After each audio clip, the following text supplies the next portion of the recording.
Hello and welcome on in to the Classic Pro Wrestling with the WFIA podcast. I am Chris DiCarlo, the actual vice president now of the WFIA. And in the corner to my right next to me is the man with class, Mike the Class DiCagoro from Rhode Island. How are you? Good, everybody. How's everybody doing today? And the man to my left, not only our producer, but our friend, the one and only player, Mr. Benny Scala. I kind of feel like Wally Cox. I think he was the upper left. Wasn't he on Hollywood Squares? You got it. That's a good place for you, Benny. Oh, yeah. I liked Wally Cox. He was good. He was great, Wally Cox. And there's no need to fear. Underdog is here, right? That's right. He's an underdog. And we have a special show, Benny. We've already entitled this "The Three Wise Men of Classic Pro Wrestling." We got and our wise men. Our first time being on this show, and our friend historian, he wrote the book When It Was Real after Benny and his show on Wednesday night, which was last night here, Monty and the Pharaoh YouTube channel. He is Mr. Nikita Briznikov. Welcome. Hi, you guys. I'm glad to be here. Except for that guy in the top left, Wally Cox. I don't know.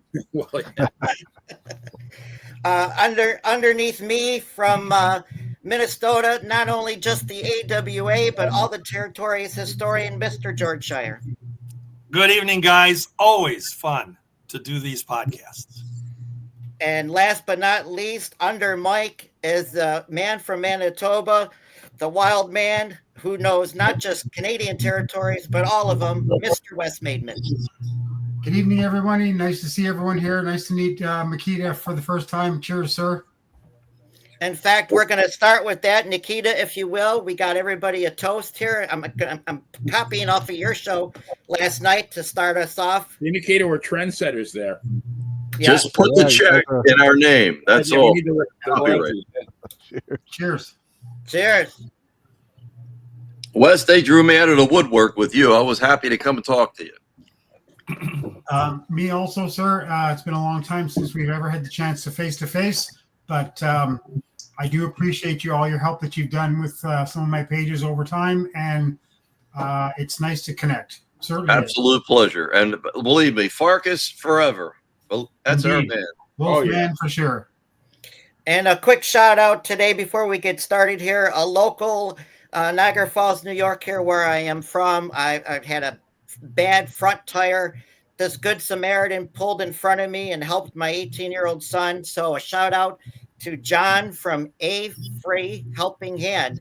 I really appreciate it. And it goes to show you, like Benny, they are good people still out there. Thank God. There's a couple left. And they're all here. Right. Yes. And most of them are here, right? So guys, what we do here, we do our three classic clips, and we'll discuss them for a little bit. And before we do, my disclaimer: I do not sell these videos. I do not rent them. I do not share them. They are clipped for this show and our enjoyment and history and my personal library. So, Benny, if you will, please roll clip number 1, which is Bruno. Bruno, here we go.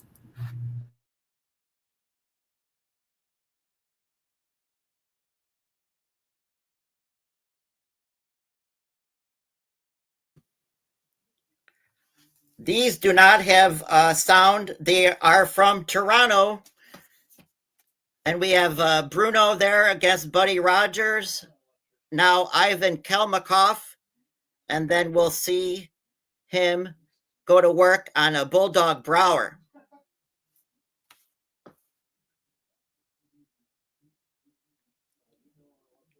Down the ramp into the squared circle, that big squared circle there at Toronto's Maple Leaf Gardens.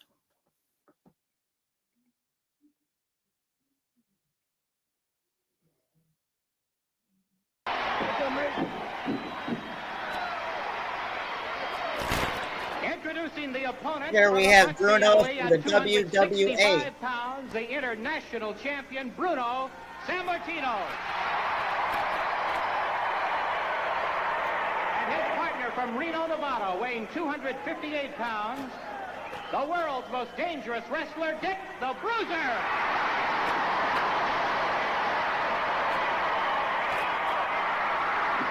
The big double move. San Martino wins the World Championship. Bruno San Martino defeating Stanley Man Stasiak. We had to cut the film. I put splice, we missed the San Martino hit him with that double move, regaining the World Championship.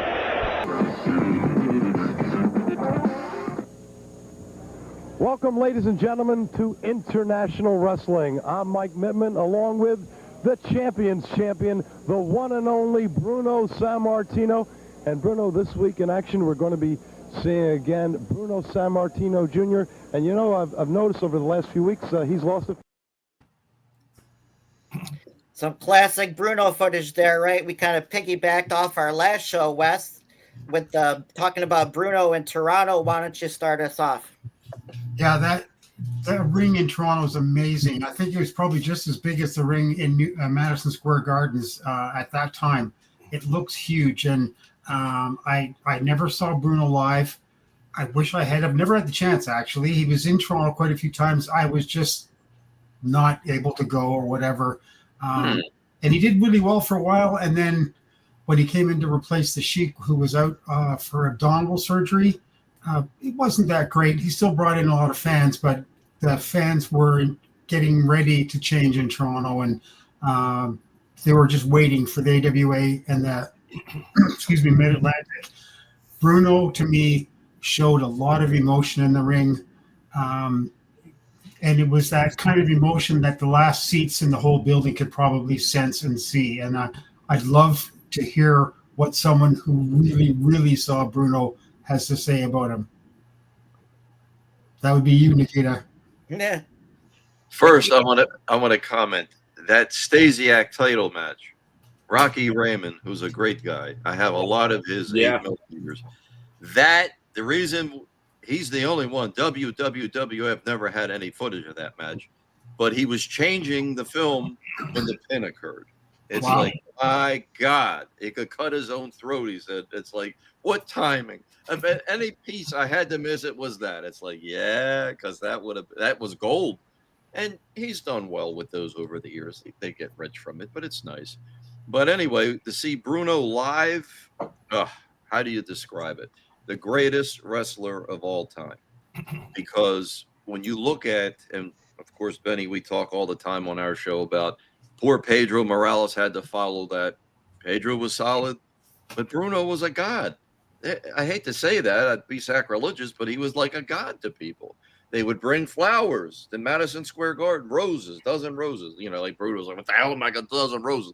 But outpouring of emotion. And when you hear the phrase, they shook the rafters, yes, no music, no pyrotechnics, never used a table. I don't know or a ladder. I don't know what the hell that's got to do with pro wrestling, unless you're going to fix the roof or some shit. But change your Christmas lights, yeah. That man, when he went up against people like Spiro Sarian or Larry Zbyszko, it was just absolute vibration. You could feel it within your chest. Wow. George? Well, you know, Wes mentioned that he never saw Bruno live.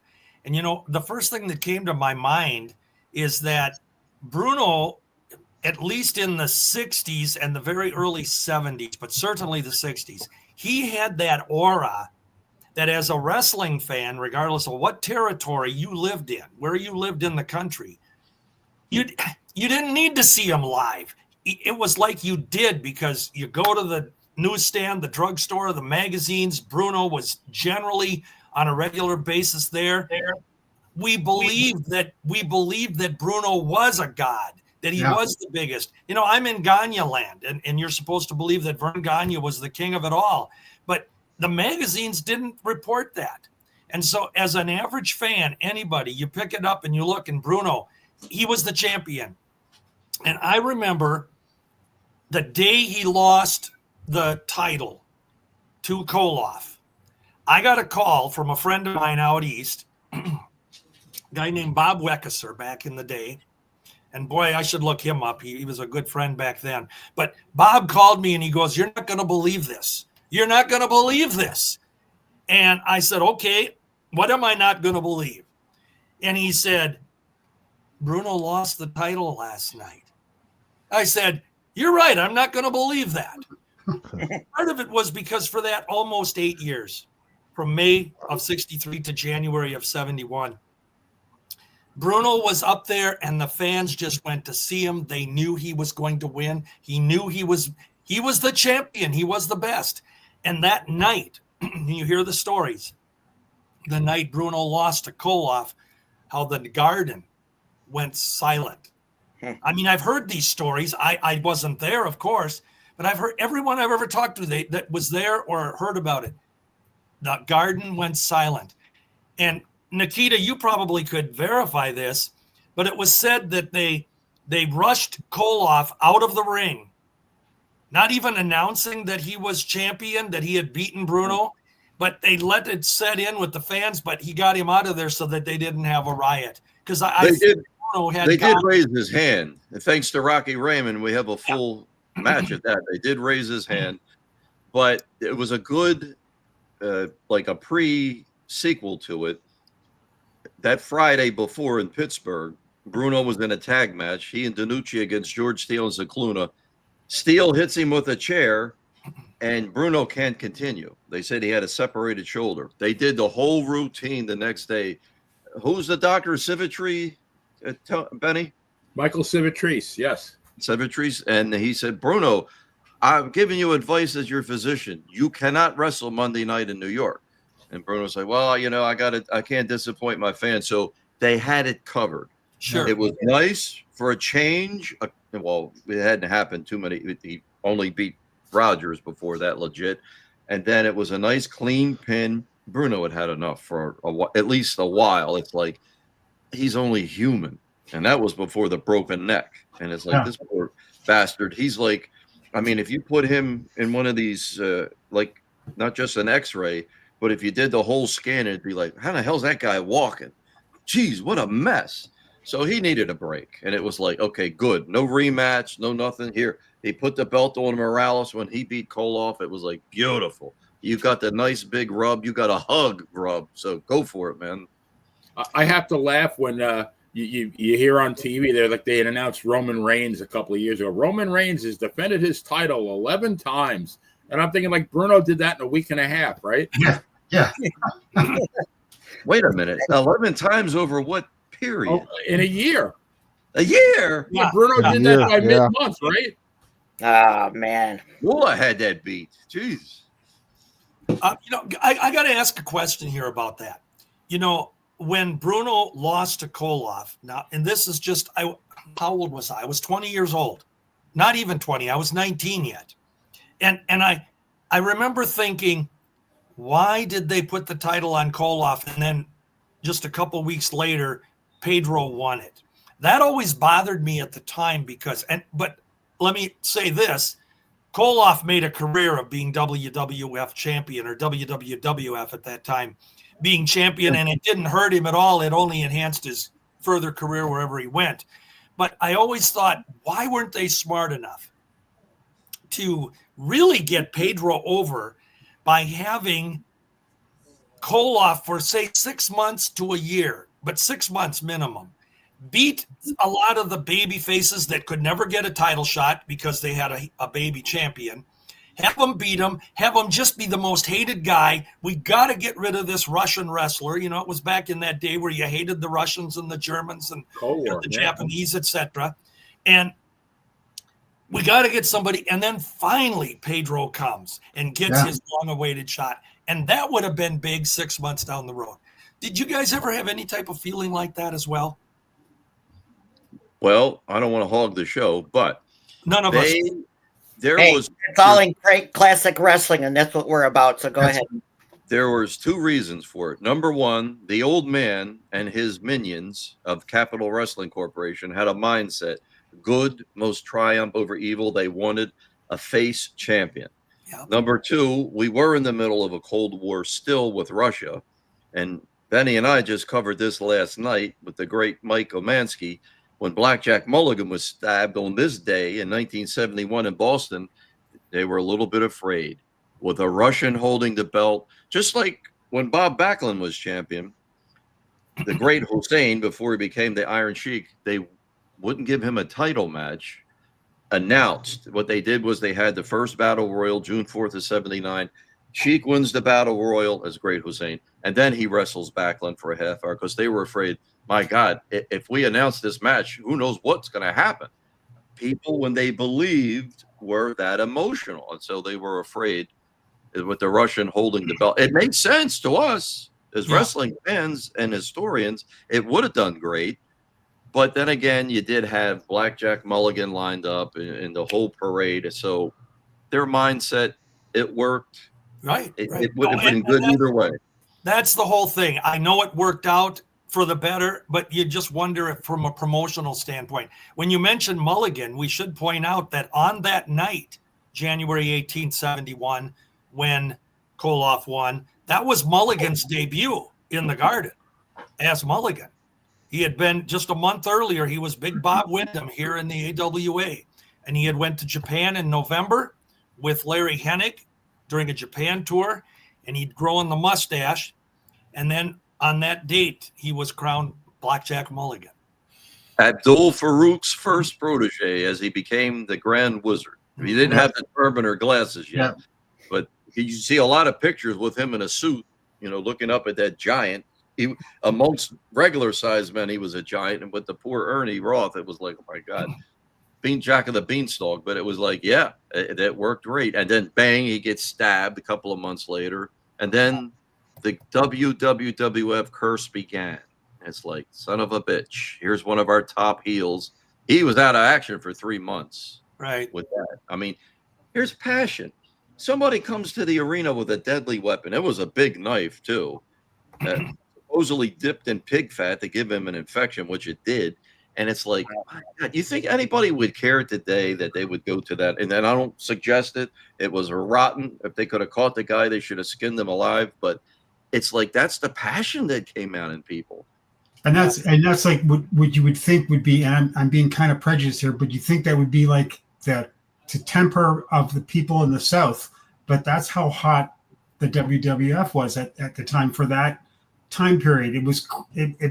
I remember reading the story, and it's hard to believe. It was hard to believe that someone would come in with a machete kind of knife and cut someone up, and it's just bizarre. Nowadays, like our lives, our world is like that. But back then, it's professional wrestling. It's a show, right? But wow, the passion must have been crazy. Well, and it's interesting that you say that, because I remember Mad Dog Vachon. He had someone come at him with a knife in a St. Paul auditorium match that we had, and it stopped the action. Red Bastien, his opponent, Billy Red Lyons, his opponent at the time, they were in a tag bout, and they came to Mad Dog's rescue as this monkey comes out of the audience. Nobody knows who he is. He's wielding literally, you could see it was a knife coming at the dog. And later, Mad Dog, a few years later, I had talked with him, and he said, the one thing that we always feared, I feared the most, was the fans. You had to know how far you could push that button. And like you said, Wes, we like to think we lived in a better time back then, when there weren't people running around with weapons at the arenas. But Chicago was known to have guns going off and things at the amphitheater. And the wrestlers, many of them have said the fans were the ones they feared the most. Yeah. So it just shouldn't happen anytime, any era. Well, I think, you guys correct me if I'm wrong, I think in the 50s, and I think it was Oklahoma, that Angelo Savoldi, who was the NWA Junior Heavyweight Champion, was wrestling Danny Hodge, and he got stabbed in the middle of the ring, and I believe it was Danny Hodge's father who stabbed him. Oh, Jeez. Well, now, there's no old timers here, but remember when Dick the Bruiser, Eduardo Carpente, and there was a couple other people that Terry Graham and the Bruiser. That's it, and the Bruiser and Crazy Graham. Because I keep seeing news clippings come through WWF 1970 to 83. Graham was arrested in Ocean City. Graham was arrested here and there. But they all got suspended legit because they created a riot in Madison Square Garden where people were seriously hurt. Chairs were destroyed. And they had their licenses because Rocco was part of it too. And, you know, we didn't see these people for a long time because it's like legitimate suspension. It's like, we can't have this shit. You're going to cause somebody to get killed. Right. And their opponents, Carpentier was one of them. And I think he was the only one that was ever back wrestling in the WWF at a later date. Full time, yeah. Yeah. And well, they brought Rocco back too as one of the premier announcers in 1975. It's like this had nothing to do with his accent, but it's like, what the hell did he just say? He went and it's like it's like I heard him say, "I'm going to take my shoes off, General," and that was about it. You call Vince the General. That was it. That was a bizarre pairing. And when you watch videos now, it's like we're used to Vince's voice, but like this guy mumbling in the background was just brutal, worse than Angelo Mosca. Yes. Hey, you know, we had him for a while in '84. They tried him out with Jack Reynolds, and he was okay. We liked Moscow on the East Coast. It was a tough bastard. But I loved when he went after Joe Cap as an old timer with a cane. And it's like from their football days, it's like, go get him, Angelo. Knock that bastard the next week. That's great. They got rid of Angelo and they brought in Jesse, so that was all worth it, right? Yeah. One of my great Angelo Mosca memories is that when he was in the AWA in 77, 78-ish, he had been feuding with Larry Hennig, etc., when Larry was a babyface. And Angelo was managed at the time by Lord Alfred Hayes, who also had the Super Destroyer with him, Don Jardine. And Mosca comes out on the interview, and Hayes is going off talking about his great team, and Mosca was standing there, and he had a big comb, and he was combing the hair on his chest. And was combing the hair. And I said to my wife, I said, look at this is hilarious. You know, he had his head up and he's just doing that. And you remember he had chest hair. I mean, you could use a lawnmower on the guy. Yeah. And it was funny. I love it. He looked like a gorilla without a doubt. And he was good. I think he was good. And he was feuding here with in the AWA with Peter Maivia. Yeah. And they brought that to Toronto when the AWA started coming to Toronto. And then like a year and a half later, Mosca's the greatest thing since sliced bread and the new Canadian heavyweight champion. So, and he was well known, especially in the Toronto area for football and wrestling, but became beloved, as you will, right? And I compare him to Bruno a lot in the emotion part. Emotion. And when you can hold Maple Leaf Gardens, 17,000 people or 15,000 people in your hand, you got it. You've got it. And that's one of the things I've always compared the emotion between those two guys, Bruno and Angelo. You know, that clip with Stasiak, Wes, I remember it was February of '77. Stasiak and Chief, they were in the corner for, let me think now, who the heck was it? These two guys are together. Terry Funk is wrestling in the main event. That might have been the night Funk won the belt, if I remember correctly. But you got Stasiak and the Chief as a tag team in Toronto. Yeah. Now, they go back home to New York the next day, and, you know, they hate each other's guts again. It's like Toronto had its own planet. Bobo. They were in Bobo's corner. That's what it was. Yeah. And they love Bobo Brazil. And it's like, the things that went on in Toronto stayed in Toronto. Not rip off anybody's sayings, but it's like it was a different world. But who knew back then? No internet. No 77 and Von Erich and Stasiak going against each other to see who's going to go up against Superstar Graham. So the same thing. Yes. Now there you go. And it's kind of like they announced that the winner was going to be the new Worldwide Wrestling Federation champion. It's like somebody should have called Vince Sr. because it's like, that ain't gonna way it works, Pearl. Believe me. But look at that. They were gonna put Superstar against Stasiak in Toronto. And who would have thought such a thing could happen? But again, you didn't know. And it worked fine. Everybody's happy in Toronto. Everybody's happy in the Northeast. Yeah. Mr. After wasn't taking pictures and putting it in the same magazine as the guys facing each other or against each other in New York. So, yeah. Well, a quick shout out, excuse me, Nikita, quick shout out, right, Wes? last Saturday or Saturday night, May 10th, we watched Maple Leaf Pro Wrestling in the old Toronto Maple Leaf Gardens building. And I tell you, I was watching that at the same night. It was the same Backlash was on, but I was watching Maple Leaf Pro, and I thought they did a heck of a job. Good. I didn't see the whole show. I just saw some clips, and my guy Josh Alexander, who I really enjoy. I've seen him live in little halls and bigger places. I was amazed that he won the championship belt. Great pictures of the past and the future for Maple Leaf Pro Wrestling. Scott D'Amore's, he's kicking ass and taking names, so that's good. Good for him. Yep. Yeah. Well, as classic fans, I'm happy to see it. I know you are too, Wes. Yep. Go ahead, Nikita. You know, when we talked earlier about Farkas, I liked it better calling him the Canadian Wolfman instead of just the Wolfman and ripping off Universal and Lon Chaney Jr. The Canadian Wolfman made more sense. There's a guy I just feel like never got his due, but at least Toronto, I think, gave him a bigger push than the Northeast did. He did get a title match with Bruno in Baltimore and on Long Island, places like that, but he basically was face fodder, and I hated that. And, you know, he was a good friend of Bruno's because Bruno had one of these Carusos came to New York City to go to the Opera House and needed a bodyguard.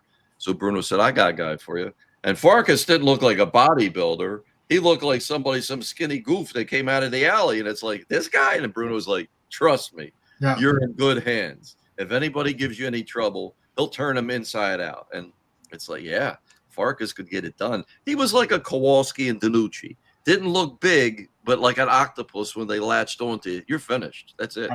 Great physical condition, too, for a long time. Right till when he stopped wrestling in 88, for God's sakes. 88. So, yeah. Wow. Yeah, we were talking, right, Wes, because I think I showed that clip, and you're the one that said there were different Wolfmans and different promotions, but not your guy, Dave. Yeah, Dave and Willie were best friends. Yeah, Wolfman and the Canadian Wildman. They're a great tag team, especially in the WWA. They hit it off really well there, but more famous in the independent promotions in Ontario. Willie was what a great guy. I showed him some clippings I had one day. This is a long time ago. Oh my gosh, I can't even 25 years ago or something. And he went berserk. And it's like, and he's like, look, everybody. And he was terrible English. Look. And he showed everybody this clippings with him on it.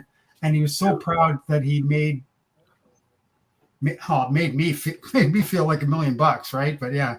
I never met him, but Nikolai loved him. He said he was a wonderful man. He had a great reputation in Toronto as being a great friend to all the fans, for sure. And we talked last week with Mr. Tony Richards, George and Wes. Remember, and that clip was WWA. That's why I wanted to show it to this week. Is because when Bruno was on with the WWA at the time, right, during the 70s.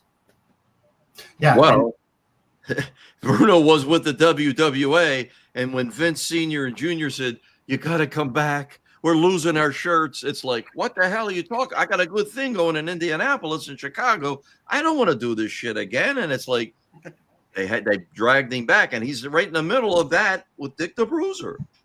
And he's splitting his time for the first 2 months. And it's like, man, Bruno's a superhuman. Went to Montreal too during that time period and wrestled for Rougeau's and Vachon's, which was unbelievable at the time too. But that gave us the Valiant brothers, because they had their tryout in Pittsburgh. Bruno and Dick the Bruiser were in the main event that night. So it came from Bobby Heenan told the Bear Man to get the message to Dick the Bruiser. Johnny Valiant told me this. And he said, look, you got to try this John Sullivan out. Put him with Jimmy. I think they're going to click. So it's like, okay. And I got the clipping that night in Pittsburgh in 73, September 7th. So they're on the card against two lower guys. And Dick the Bruiser's like, you're coming with me to Chicago. And the next week they were on WGN, and off they went. And then they're champions. And then when Bruno and Dick the Bruiser were wrestling them, Bruno was like the front man for the WWF. It's like, bring this guy in, bring this team in. Yeah. Or the Valiant brothers are home daddy with Lou Albano and kaboom. But we did have true fiction.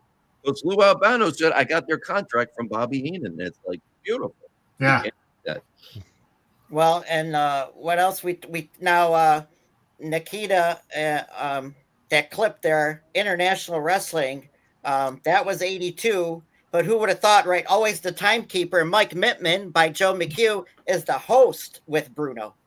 Yeah. Now, there's another story to that. That's why we got Strongbow and Putski back in 82. Bruno and Dominic and a couple other people. I think Sam Menaker was working with them too on that. They were trying to make that run. Yeah. So when the old man Vince Sr. got a herd, he's like, oh, they want Strongbow and Putski.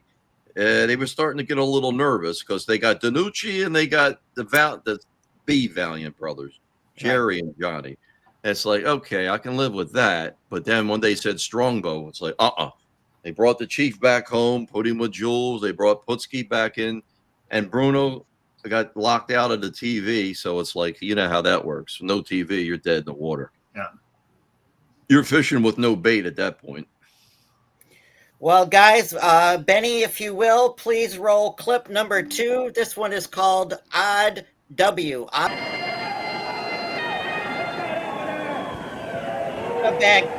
think the referees heard enough. I think the fans have heard enough. Here we go. In quite some time, but we wait no longer. Just a few hours from now, professional wrestling appears in Baltimore at the Baltimore Civic Center. Returning after a lengthy absence, my sidekick and the one and only wrestling legend. Yes, that's right, it's Bruno Sammartino. Bruno, meeting one of the infamous Valiant brothers. In this case, it's luscious John Valiant, who perhaps... This next contest is at the one fall, the 10-minute time limit. But first I want to introduce the colorful manager. Here he is, the Grand Wizard of Wrestling. And in the corner to my left, from Sedalia, Missouri, weighing 318 pounds, here is Ox Baker. And in the corner...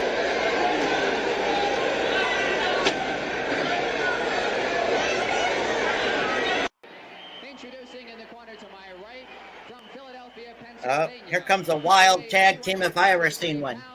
Philadelphia's favorite son. Oh, look out! Look out, the animals in there.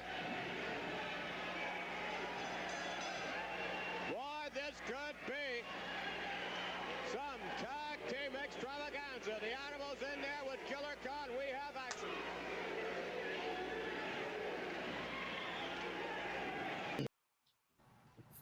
So that fight didn't last too long. We brought this up last week, George and Wes, and now Nikita. Different wrestlers that were in and out of the Worldwide Wrestling Federation, and wow. Well, we don't know the story with Ox Baker. That's the greatest mystery that people really, fans from that era, it's like, why in the hell didn't he stay? And I got to know Ox over the years. A good friend of mine, Scott Wilson, very close with Ox Baker, did paintings for him.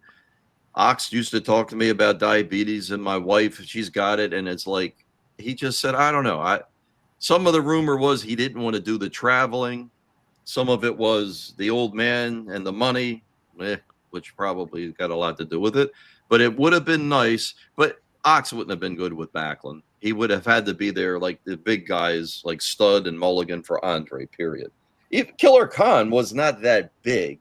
He was good size, but he had a good run with Backlund. And then when that broken ankle, which we just had the anniversary pass from 81 when Andre got out of bed and broke his ankle, and they said it happened at the Rochester War Memorial. And it's like, that's perfect. Khan was just about packed and ready to leave. He was done all the cities with Backlund. It's like, oh, no. You're staying here. We got some money for you to make there. At Osawa, the good Nikolai, I loved him. Killer Khan. He was a beautiful guy. Don't you think, though, that there was a pretty big difference in wrestling, actual wrestling ability from Baker and Killer Khan. Oh, I love Baker. I love Baker. I thought he was great. yeah. He was more of a, not a gimmick guy, but it was sort of, right? There was no leg takedowns. There was no, but on the same note, he was huge and he was over and he was huge, like stature wise. He had the look. I mean, it was perfect. Like, he could scare the shit out of you just by cussing at you and saying, "Hey, you son of a bitch," and it'd be like, "What do you need? What do you want? You can have it. I'll even bend over. I don't care. What do you want, sir? Please, please, please." I'm just scary. That's it. Wasn't he one of your guys, George, when he started out? Oh, we had Ox Baker in the AWA. I always say AWA proper because Omaha always had kind of their own thing going, even though they were AWA. But yeah, Ox was here, but Vern never used him as any monster heel or anything. Usually when he came in, he'd be on the lower card, and he even did jobs on TV. And of course, yeah, I lived through that 1971 tragedy with Alberto Torres when he lost his life, and it had nothing to do with Baker or his partners. It was the Claw, Tom Andrews under a mask, and Rock Rogowski, Ole Anderson was part of that, the threesome. But it had nothing to do with it. But I later had an opportunity, and I spent a lot of time with Ramon Torres when he was in the AWA in 72 and 3.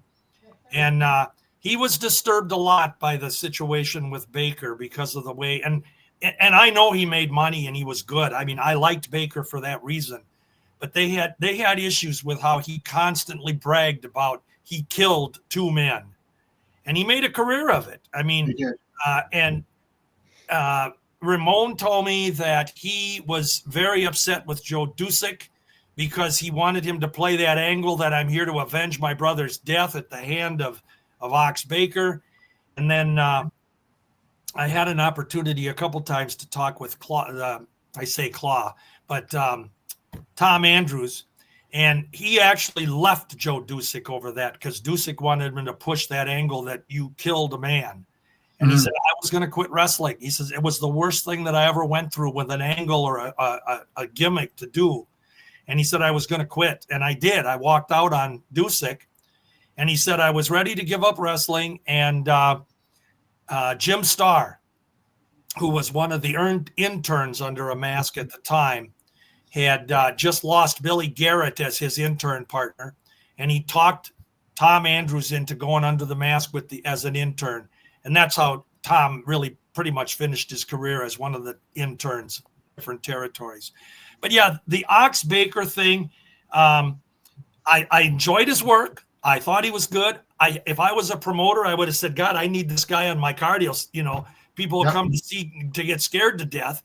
But it bothered me with his gimmick, even though I realized wrestling was that way. The killing a guy thing, just because he bragged about it with Ray Gunkel too, and he carried the stretcher in. What do you call it? His carryout service. Carryout service. Yeah. And I mean, God loved the guy. He made money with it, but it even for wrestling, I thought that was just pushing the button a little bit too far. And then that clip of the Super Destroyer managed by the Grand Wizard of Wrestling. So George, was that the spoiler you mentioned? Yeah. Jardine was the Super Destroyer in. And was that Jardine with? No, no, it wasn't. Who was it? That was Nikolai. Oh, it was. And see, when he showed his face in the clip, I almost said that doesn't look like Jardine. I could tell by the build too, but Nikolai told me, he said, now his last main event run was in 76. Okay. And he stayed and he lived nearby in Baltimore.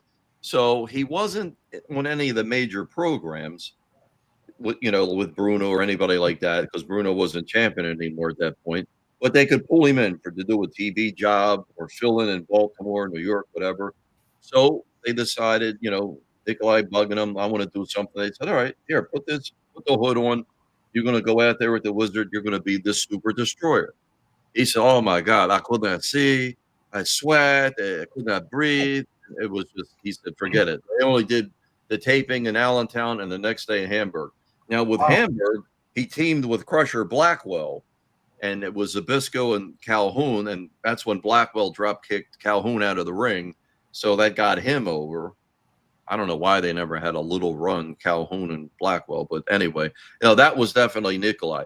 Don Jardine would come later, and of course he wrestled as the Super Destroyer, but not at that time. That was definitely Nikolai Volkov. Well, he was Bill from Jardine San Diego too. They announced him. That was funny. Jardine was the Super Destroyer in the AWA for about a year run, and that was when it ended up ugly on that end because Gagne decided that he wanted him to unmask. Jardine had an issue with it, that he said, you're taking away my payday, and I don't think we built me up enough, et cetera, et cetera. And Jardine just left.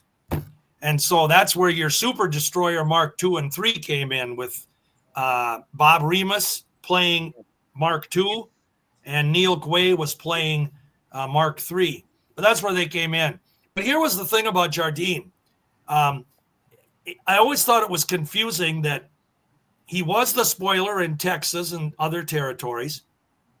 He was actually unmasked in Texas as Jardine and still put the mask back on and was the spoiler.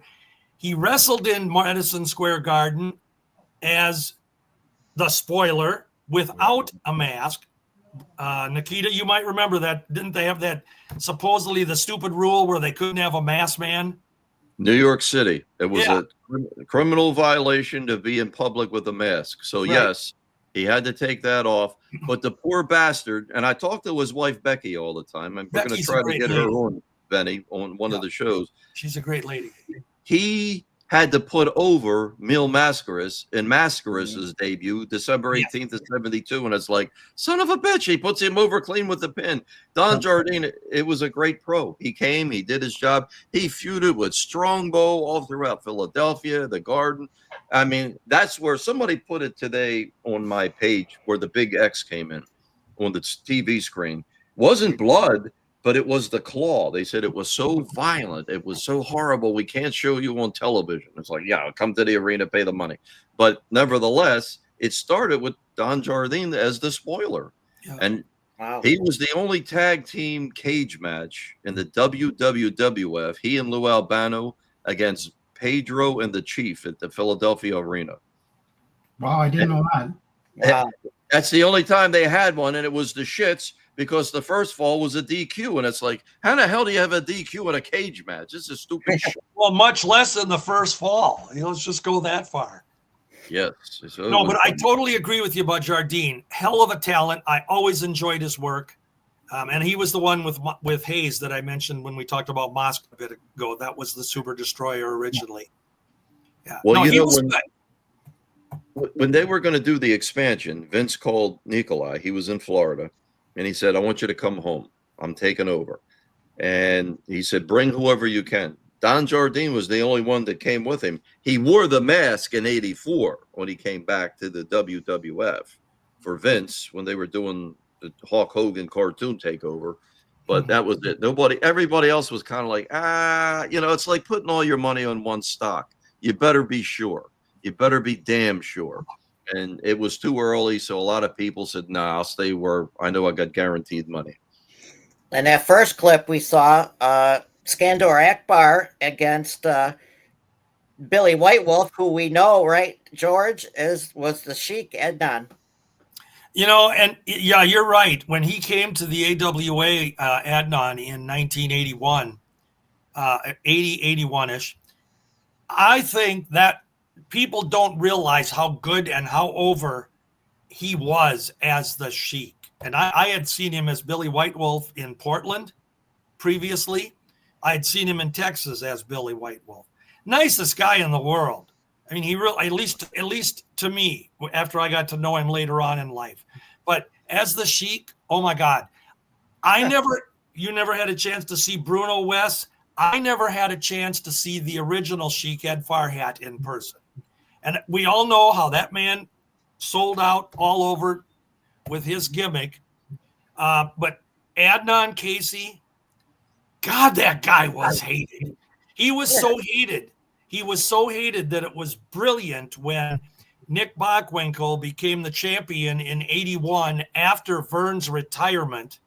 Mm-hmm. And the fans hated Nick and Bobby Heenan. And in order to make it peaceful, because Nick got the title back, they put him in a series of matches against Adnan Casey as the Sheik. Winnipeg. And they got Bobby Heenan out by the Sheik attacking Heenan, bloodied him up. They carried him out. So Nick was on his own. And that was genius promoting. And during the match, USA, USA, the fans are chanting for Nick Bockwinkel. Yeah. They had a series of 3 matches in the circuit, went around each city. When it was done, the fans had forgotten that Nick was given back the title and they were upset about it. And they were back to booing him because he was against the rest of the AWA baby faces. To me, that is one of the most genius things Vern ever did. George, how did that work out with Patera and Blackwell putting on the rag on their heads and joining up as Sheiks? How did that work out? That was over the top too. The whole thing with Patera that made it so good was Patera, of course, he was trained by Vern. He was the Olympian, weightlifter, etc. And he had come through the AWA as a popular guy. He had been with Bobby Heenan before that, as with Bobby Duncombe. They were the Black and Blue Express. But they had this deal on TV where the Sheik came out. This is Adnan now. He comes out with a suitcase and he opens it up, and supposedly there's $250,000 in this suitcase, the little bundles of money. And he called Bobby Heenan out and he said, I want to buy the Sheik. I want to buy Ken Patera. And Bobby Heenan is what? So they got the two heel managers making this deal. And Bobby goes, well, he's working for me. And Sheik then picks up another suitcase. This is on All-Star Wrestling. And he opens it up, and there's another supposedly $250,000. And he says to Bobby, I want to buy Ken Patera from you, and I'm giving you personally another $250,000 that Ken Patera can have to come to me. Oh, Gene Okerlund, he was our carnival barker at the time. Yes. He goes, oh my God, Bobby Heenan, you're not going to do this, Ken Patera. You're going to turn against your country, going with the Sheik, Iraq. It was Iraq. And Ken Patera gets on and says, I'll do anything for money if it's going to make me a name in business. And he comes out, and the Sheik then brings out the robe and I don't know what you call the regalia, but he says, this is for you. And he called him Sir Lawrence of Arabia. And he puts it on him. And, it was perfect because the fans hated Patera. And then Blackwell was over the top Vern used Jerry Blackwell so well because that man could do things that no other, and he was fat. Yeah. No other fat man could do. I loved him. And the WWF wasted him and I know. Yes. And when he came in here, and Jerry, he sold out, went with the Sheik. And then Sheik, they had the gimmick. He had broken his arm and he couldn't wrestle. So he got the team together and they won the tag team title from the High Flyers. They were over. God, people hated them because they were always we're taking, the Sheik, we're going to take the title back to Iraq. We're never coming here. And he's got his sword that he's taken in and out of oh God, that was a wicked time. They had sellouts with that. And that was pre-Hogan even selling out here. Yeah. Right. That was great. So Patera was over huge as a heel. And then Billy Waywolf, he had a massively long career. I think he started in 55 or something like that. When England, all over Germany. Yeah. And when he originally started in the 50s, he and Nick Bockwinkel used to travel and room together in some of the early years. Texas too. Yeah, they were friends. And the fact that they had these series of great matches, in my little mind, that was always nice neat because you knew that outside the ring they were buds, But yeah, they were good friends. But I think it's one of the greatest transformations too, when you go from a Native American Indian as Billy White Wolf, so popular, and then you come and you transform into this Iraqi sheik. The other thing, Nikita, you'll remember this. It was the Ken Patera that actually put Billy White Wolf out of action in the WWF.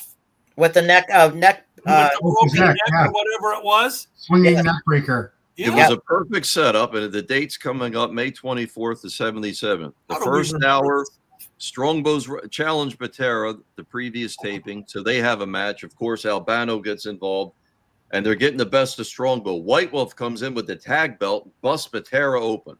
Beautiful. Yep. Second hour, Patera challenges White, but White Wolf, you stuck your nose where it didn't belong. And that was it. The third hour, the swinging neck breaker. Chief is gone. It's like, what the hell happened? How come Chief's not coming out to save White Wolf? He gets carted off on the stretcher. And it's like, that was it.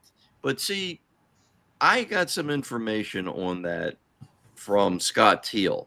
Because when we were working on the book, I thought it was a legit injury. Because they said he did have a bad neck. But Scott said, no, he did not. He went to Hawaii, was wrestling in Maui, and he just, for whatever reason, he was done. So they knew he was going to leave. He agreed to do the angle so he could get the hell out of town and that everybody would be somewhat happy.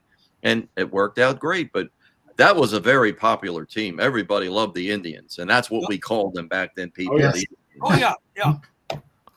Well, before we go back to that, Nikita, who was Mighty Joe Thunder? I have no idea. Just a big goof, because I know he had some tenure in before he hit in 82 on that taping, but he was a lumbering idiot. It was like, you think this guy's good? He was drunk. He was just too big and he was uncoordinated. Well, he wasn't as bad as Silo Sam. No. We were like, what the hell? I love the gimmick from Alaska, Big Rock Thunder, or Mighty Joe Thunder from Big Rock, Alaska. And it was like, not Big Rock. It was it was a good name though. And it was like something Stone, I think. Yeah. Yeah. And it was like, this guy could maybe do something, but when the bell rang, you thought he was going to trip over his own 2 feet. It's like, oh, get the hell out of here. What was the AWA George 87, 88? They tried Rocky Mountain Thunder. That guy. Yeah, that was a debacle. I mean, this was somebody who shouldn't even have put trunks on. And I mentioned Silo Sam. Vern brought out this guy that literally was like 9 feet tall and just straight up and down, had a big old bib overall thing on, and he was Silo Sam. Well, we're supposed to be scared only because he's 9 feet tall. And the guy literally he didn't know how to move. He didn't know how to do anything. And he was literally the proverbial cup of coffee. He was in and out faster than he was in. Like Elegante. Yeah. Oh God. Don't even go there. Like one of these guys, they say he can't even clap his own hands. And it's like, he looks fierce, but he can't do shit. You said it nicely. Actually, people say they're just the drizzling shits, right? Yeah, exactly. Exactly. Oh, that is great. And then we've seen too now, Nikita, we've seen an early Piper in 79 there. Yes. Now the story is the old man, he said he's got good charisma and he's got a good gimmick, but he's too small. He's just way too small. He's got to go and he's got to build himself up a little and come back. And according to Backlund's book, if anybody ever read Bob Backlund's book, which is great, Piper did the forward. I had no idea they were that close, but Piper said Backlund was coming back from a tour of Japan. He stopped over in LA and they did a 1 hour Broadway, Piper and Backlund. He said, he made me look like $1 million. I couldn't beat him, obviously, since he was WWF champion, but he put me over so big that made my career. And then from that point on, Piper was like, man, he was already in Portland, of course, and LA, but after that, the promoters just said, hey, let's book this guy. And they used him properly at that point. Hands up for Piper fans. Yes, Yeah. you had to. I mean, my God, he was just charisma galore. Yep. No, And I'll that, tell you, he said it best when the Hall of Fame induction. It was Nikolai and the Sheik, but it was Hogan and all the heels. Orndorff, Piper was there, and Or backstage because Piper said he would have been shit without us. You know, Hogan wouldn't be Hulk Hogan if it wasn't for us. We Well, were the guys that made him. yeah, and I want to point that out. We had mentioned earlier, Nikita, you said that Vince didn't know what to do with Jerry Blackwell, and we can say the same thing for Hulk Hogan when he first went to the WWF. I think it still was at the time, or maybe the W It was got 3 lost. or 2 at the time in 1980. Okay. Yeah, Yeah, it was in the 80s. But, Hogan came AWA, and regardless of what anybody out there wants to believe, Vern Gagne created Hulkamania. And Hulk was good for it, and he did it well. But Vern created it, and we were nuts here for 3 years with Hulk Hogan. Hulkamania is running wild. And then when he goes out east, they claim that Vince created it. That's the biggest fallacy in the world, because Vince, the original Daddy Vince, didn't know what the heck to do with the guy. And Hogan didn't know what to do. He was brought in. It was November 16th of 79. And Yeah. right away, he was on the first Garden show on December 17th, which was like, holy shit. You usually do 3 months on TV before you hit the Garden. So it's like, this guy's huge. He looks good. Blassie's with him. But he was brought in for Andre. But he had a couple of great matches at the Spectrum with Backlund. One went a half hour. I mean, he was no great tactician in the ring, Right. but they were damn good, a lot better than we expected. And at the Capitol Center, but it was mostly Hogan and Andre. And then he went to Japan at the beginning of 81 when he came back with the black armband, kind of like Hansen was doing the same thing in the WWF at the time. Yeah. It was weird. And both guys managed by Blassie, and it was like, whatever, but he called it the Hogan Hammer. So he got a little bit of a repackaging. It was okay. He stayed around till April, and then that was it. And then, like you say, George, he went to you guys in the AWA. The Rocky 2 movie comes out, or whatever it was, Rocky 800, whatever it was, and boom, he's this popular guy. And it's like, damn, Sam, this is working for him. Well, and the thing with the Hogan, when he came to the AWA, we need to remember that Vern was packaging him as a heel, the big blonde heel. He brought in Johnny Valiant as his mouthpiece, because literally on our earliest interviews, Hogan wasn't able to do a heel interview, and he just stood there with his back to the fans on TV. All we saw was his back with Johnny putting him over. But honest to God, from the very beginning, when Hogan got to the auditorium, the arenas, Vern was putting him in against 2 and sometimes 3. Really, they were jobbers in Yes. talent. But he was putting them in there against them, and the fans were cheering Hogan. Yeah. They were not booing him. And it just went on for a short time, and Vern said, "The hell with this. He's going to be a babyface." And then, like you say, then the Rocky movie, and it blew him up. Hulkamania was running wild in the AWA. In the Northeast, he had Blassie. So, but again, his opponents were the ones that were making him good too. I'll tell you what, I don't know what you guys think of Dr. D. David Schultz, but that guy of that era's wrestlers, he's on my list. I loved his interviews. I loved his work, and his matches with Hogan that we had here. Oh my God, those guys were magic together.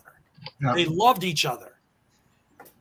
Schultz was good, and he could talk. He gave you that redneck kind of a deal, and he went on, of course, years later to be a true bounty hunter. Yes, and you think that son of a bitch could get it done. He could go after the baddest bastard you got, and he'll bring him in, no problem. Yeah. Wow. And that's no gimmick. He'll do it. Yeah. Well, him and Hogan, when they were in their series of matches here, and then they brought in Mr. Saito as Schultz's partner. Oh my God, we had those two against Hogan in handicap matches, and Hogan teaming up with various wrestlers. But Schultz, God, he was so good. I just thought that he was the last of the great my old school wrestlers. And it was Hogan against Bobby Duncombe too that did Winnipeg and St. Paul. Mm-hmm. Bobby Duncombe, another underrated. Oh, Here's a 300-pounder. This guy had stamina. He had speed. He could talk on the mic. He sounded like Dusty Rhodes, actually, if you got to hear him. And it's like, but he could get it done. Bruno loved him. Bruno discovered him for Vince Sr. and brought him to the WWF. It's like, this guy can do it. But he saw him in Japan, which Duncombe was pretty big in Japan, without a doubt. We had Mulligan and Duncombe in Toronto for a series, and they were two big badass guys. I was never really a big fan of Duncan because it didn't appeal to me for some reason. But looking back now, you say, "Oh, he was fantastic." Did they have more heat, West, than Lanza and Mulligan? Oh, they were opposing each other. Oh, yeah. Wow. Duncombe played a mid-Atlantic feud that spilled over to Toronto. Yes, you're right. Yeah. Duncombe maybe really, 2 or 3 series. Duncombe was really over in the AWA with Lanza when they were together for a couple of years, and he was part of the Bobby Heenan family with Heenan. But I can tell you how much Vern Gagne respected Bobby Duncombe. Vern never Bobby actually got a pinfall over Vern in one of their title matches. Wow. Vern, I guarantee you, nobody, with the exception of Wilbur Snyder way back when, nobody pinned Vern. You could get a win over Vern somehow, but you didn't pin him. And he gave that to Bobby Duncombe. And Bobby was in the corner of Nick Bockwinkel the night that Nick won the title from Vern. Bobby Heenan was, for whatever reason, he wasn't there that night, and the second was Duncombe. And even though there was the outside interference with Duncombe and the ref didn't see it, who happened to be Playboy Buddy Rose, Paul Pershman at the time. But he didn't see that, obviously that's his job. And Duncombe was the guy that basically gave the title to Nick, and that was a favor to Vern. He loved Bobby Duncombe. He didn't have any problems with him at all. Very good. Wow. Well, Benny, if we will, please roll our third clip, which is under 70.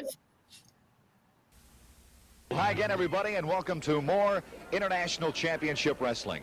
This is Jack Reynolds at ringside. Joining me a little later on in our program will be Tex McKenzie. Coming up. If he's a manager, or is he? The Manchurians, yes, he is their manager, and I don't even have his name. Except he is a big dude, I'll say that. They're big dudes themselves. Big, very broad, very heavily built gentlemen. I'll have to get his name from Nick Goulas. The Manchurians, and they will be taking on in this match the combination of Bob Ward and Larry Ellis in the far side. The Manchurians there on the left of your screen, and Ellis and Ward on the far side. Let's get ready with the bell, and at the signal, we will go. Bob Ward starting for his team. Wow. Some great classic footage there, but I did the IWA because that is the original classic beginning with the original music, not taken over from Savoldi's library. And just like we saw the Islanders, right? The Samoans came out of there. A lot of people came out of there. And then to bring in some rare footage I got is Nick Goulas's Mid-America territory, and that was in the studio, and that was great too. But the Manchurians were also in, they went to Southeastern Championship Wrestling in 1980. So, but some great footage there, guys.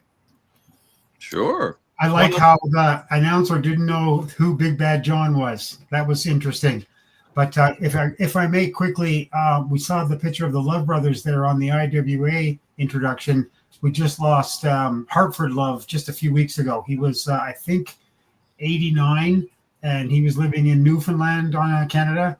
And I'm friends with a couple of his kids, and we just lost him. He had dementia and had gone downhill pretty bad in the last year. But ring the bell for his name was Ralston Wes Hutchins. His real name was. So yeah, Hartford Love. Man, how come we didn't hear about that? It was on the Facebook pages. You know, I thought you're not looking at my pages. I put it everywhere. I didn't see it for some reason. Wow. I loved your mentioning that was the original clip there, Chris, because I looked at all of the wrestlers and they were announcing them, and I went, God, I'm old. I've seen every one of those guys in person, and I was never in that territory. Wow. Well, but they sure butchered Larry Heinemi's name. I don't know what the hell they said. Yeah. It was Henry Heinemi or something, you know, but it's Larry Heinemi. And then, like we talked about, though, not to interrupt you, George, but then he was on Georgia Championship and then Hawaii under Lars Anderson. Oh yeah. He pulled that here in the AWA. He started out as Larry Heinemi. Obviously, went to the South, teamed up with Gene Anderson. He became Lars, the brother. Came back here. He was Lars for about 3 years. Then he left for a year or two and went to San Francisco, teamed with Paul DeMarco, and he was Luscious Lars out there. Came back, and he said, I'm done being I don't want to be associated with any of the what was the nationality used? I don't know. You didn't want to be an Anderson anymore, and I'm going back to my real name, Larry Heinemi, and he was with Buddy Wolf and Heinemi. Oh, yeah. What a great tag team. I love tag teams. They were tops, but they were fodder for teams in our AWA. But yeah, great worker. And you see Thunderbolt Patterson. I saw him in Texas when he was King Thunderbolt, feuding down there in the early 70s. I saw him when he was starting out in the business in 1964 and 5 when he worked for Vern on TV as Claude Patterson. Wow. And then we had, of course, our buddy Mighty Igor. You know, Vern started that gimmick with Dick Garza.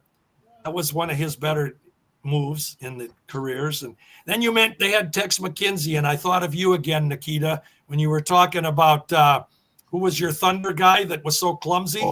Oh, Mighty Joe Thunder. Okay.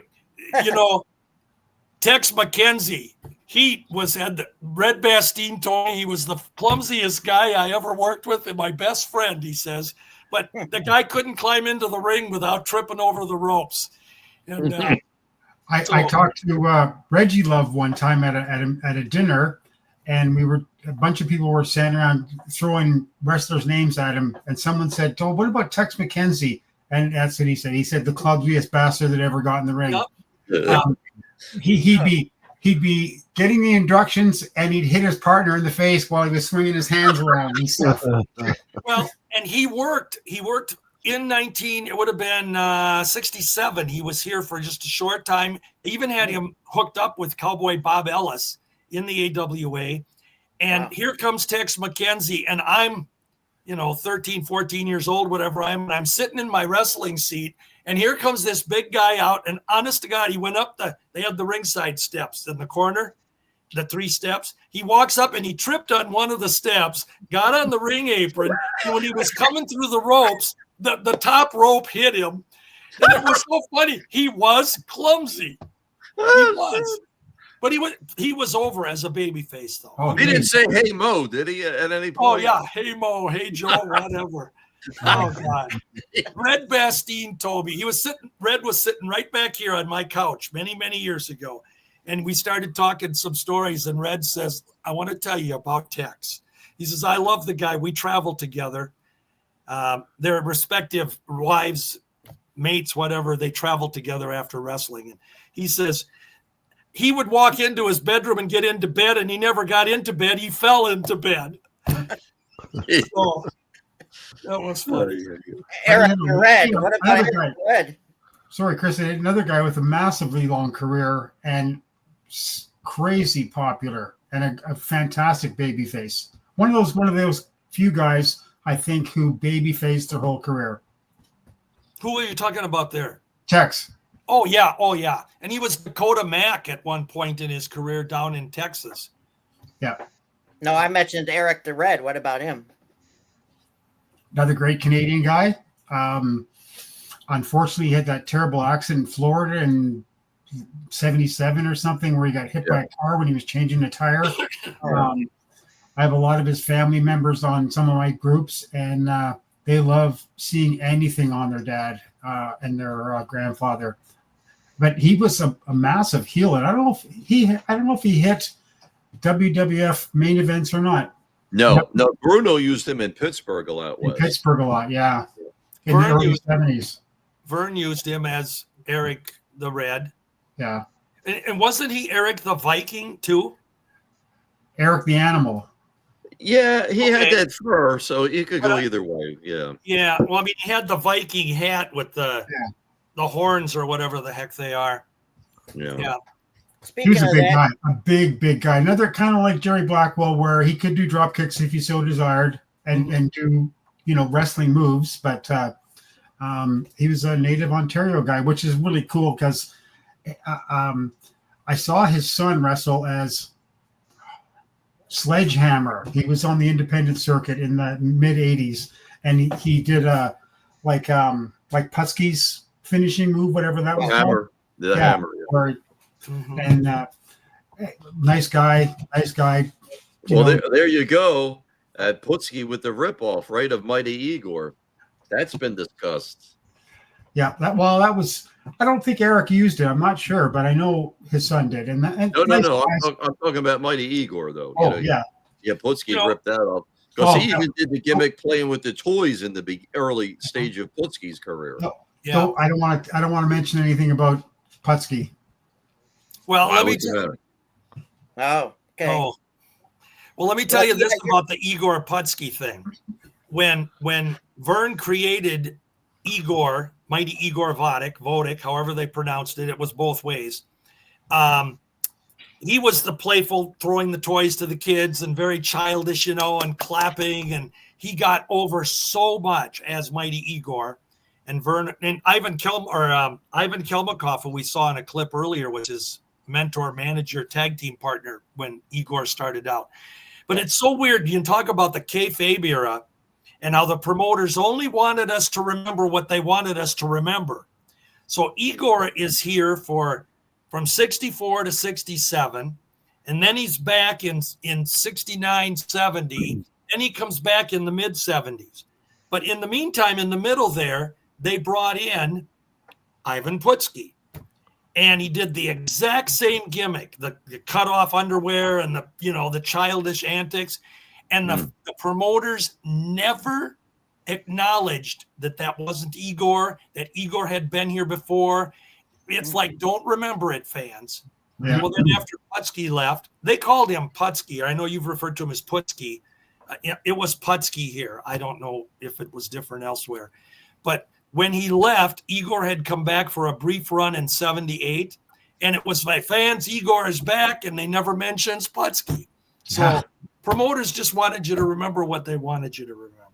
True, because his debut against Farkas in the Garden, they gave him a beer at the end of the match. He beats Farkas with the hammer and pins him. He actually did an ass drop on him to get the pin.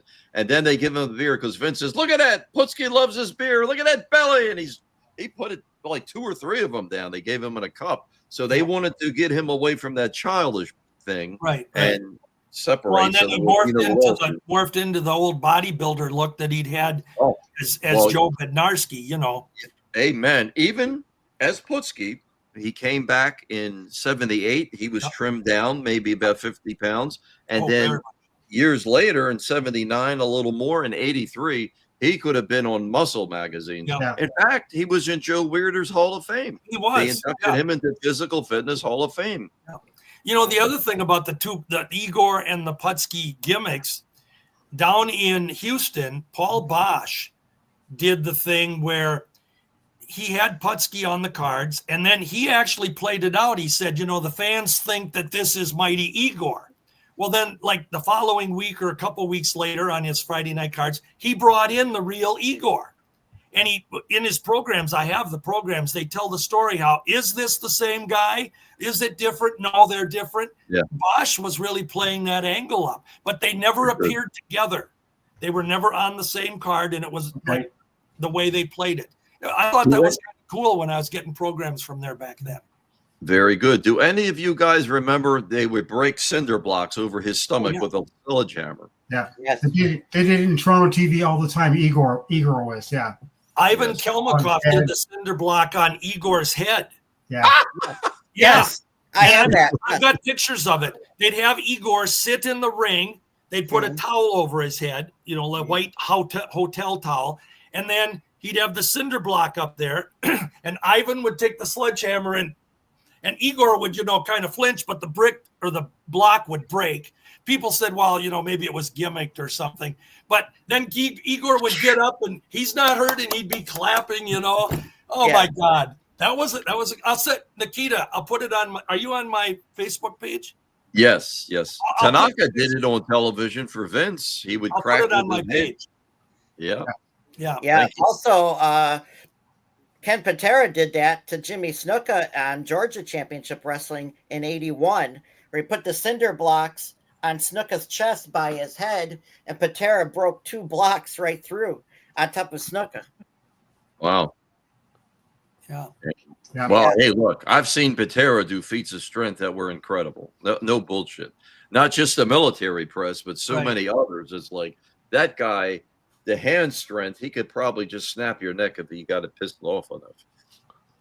And then we were talking about Mosca combing his hair. Can you imagine George Steele and Killer Khan coming running after you? Well, and you know that clip you showed of George Steele, you know, that was still when George Steele was playing a nice heel, and he, you know, I loved that the way they turned him into this green tongue clown later on. Of course, that, as Nikita said, that was the cartoon era. But I like the old George Steele. That was right there in '81. That's when the turn started, where they made him like he was retarded, because George said himself, it's like, I got the last set of interviews they did for Baltimore for the June 6th card, and he's coming out with that, Daddy-O, we're crippling people now. We're going to get Backlund. We're going to finish him. And George says, all of a sudden, Vince said, hold it. When that was done, how about if you do it like this? And he's like, you're making the payday. If that's what you want me to do. And he'd get out there, like if he was in a wrestle Tony out, he'd say, Black arm. And it's like, oh my God, it's just so fucking stupid. Why are they doing that? But that's what Vince, and Vince is almost jerking off. He's so happy. He's loving it. Okay, whatever you want, I'll do it. Oh, man. I like that. What about when he broke the guy's arm on TV, George Steele? Isn't that awesome? I love that one. I know that one. And the first time I met George Steele, it was for a Dino Sana show in Pennsylvania. And I said, George, I said, I remember when you got Rick Bolton. He's like, how the hell you know him? How you remember that? I said, because I'm crazy. I know, I love this shit. I said, I got a copy of it. He said, he wasn't a wrestler. He was a friend. He could dislocate his arm. I said, just get in the ring, do some shit, and then I'll put you in a hammerlock. And man, Vince and Pat Patterson sold it. It was crazy. People at home were screaming, people in the audience fainting. It's like, son of a bitch, he maimed this guy. It was beautiful. That was definitely one of the best TV matches I've ever seen in my life for total, oh my God. Yes, that was the oh shit moment. It's like, he just ruined this guy. Look at great. Indeed. Well, guys, before we go here, I hate to wrap it up, but this has been awesome. And hopefully we can revisit this next month with our friend, the referee, Mr. Dave Jonell, a part of this beautiful show here with you guys. But first, let's I have a vocal military salute of the week. Salute to service is to local Spectrum Cable here in Niagara Falls, New York. I promised him I'd do it. He's a former Marine, an assistant manager at the Spectrum store here in Niagara Falls, New York. Mr. Quentin Heffy served in the Marines. And also, Nikita, we want to thank you for your service as a police officer. I appreciate that. My 18-year-old is a volunteer fireman. Ooh. And in fact, Benny, that's going to run into my PSA of the week, please. Is the National Law Enforcement Officers Memorial Fund. You can go to this website. I know it's a lot to say and a lot to put in, but it's a foundation like Tunnel to Towers, where they help, instead of the firemen, these fine folks help police officers, and it's a National Law Enforcement Officers Memorial. So that is my PSA of the week. Also, Benny, if you could put up my ECMC pick. Again, we're going to mention this each and every week until we help our friend, Mrs. Robin Restino, locally here in Niagara Falls, New York, needs a kidney, and that is a ECMC transplant.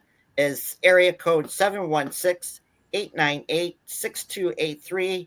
Blood types are A negative, A positive, and O. And we appreciate anybody that can help her out across this country or locally around the Niagara Falls, Buffalo area, which I am from. And one of these days we're going to help her. So and happy anniversary to her and John. Yes. And let me once again say that I think it's very important that we take this seriously, because Robin is going through stuff that most of us never have to deal with in our lives. And she's a very nice lady. Her and I have chatted in messages and things, and I've tried to help them a little bit too. And her and John have had financial issues through all of this too. And so until you walk in those shoes, kids, don't ever knock it. Be there. Get a hold of this number. Donate. I think they have a GoFundMe page or something too. Yes. And Robin is a sweet lady who needs our prayers, and hopefully a kidney soon. Yes. Okay, Benny, I got a couple plugs here before we go. We're going to plug, of course, you and Nikita's show each and every Wednesday night, live 7 p.m. Eastern, right here on the Monty and the Pharaoh YouTube channel. When It Was Real, it's a great show. I actually got the book, Nikita. I love it.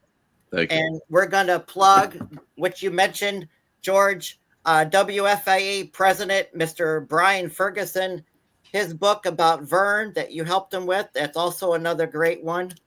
And guys, I can't thank you enough for the time and to come on here. Like I said, hopefully we can visit this next month and bring in our referee friend, Dave Donnell, and imagine what he can add to this. And I'll have some classic clips that we mentioned here today too. So thank you enough, guys. Absolutely. Thank you. Nice to meet you, Nikita. Thank you very much. Yes, good meeting you, Nikita. And George, as usual, sir. It's always so much fun. I think we could do this all night. Oh, except I gotta go to the washroom. I had a beer. Well, maybe we should just have a beer and do it all night. Yeah. Thank you, Chris, for doing it. Benny. Well, and Benny, of course, our producer and friend, we appreciate. And Mike, good to always see you. Yeah, definitely. It was good meeting Nikita too for the first time. I've seen the show. Excellent. Thank you. Thank you very much. And I love the coat, by the way. That coat is awesome. Oh, as a relic.